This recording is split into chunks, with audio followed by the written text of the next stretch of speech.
So magandang araw no mga kaibon no. So mapapansin niyo talagang tag-ulan, tag-bagyo.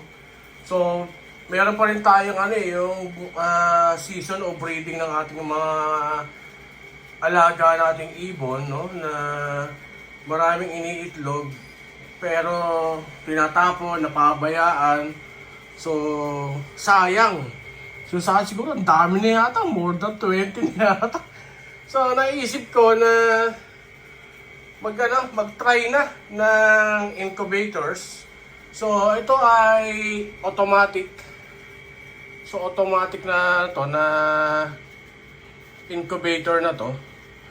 So may settings automatic na rin, 37.8. Tapos may automatic na rin na umiikot, umiikot siya.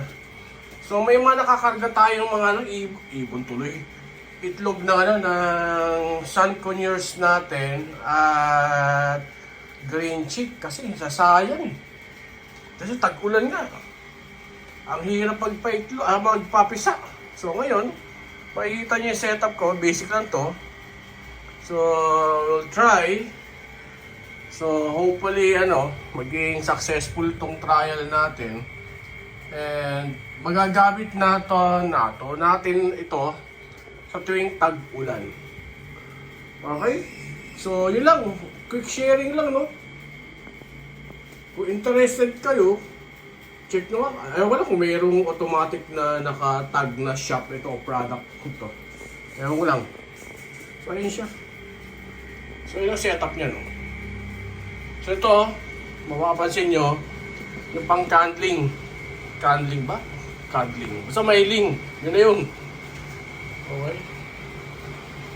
So, automatic, siya? This is an automatic intelligent incubators, no? Ayun.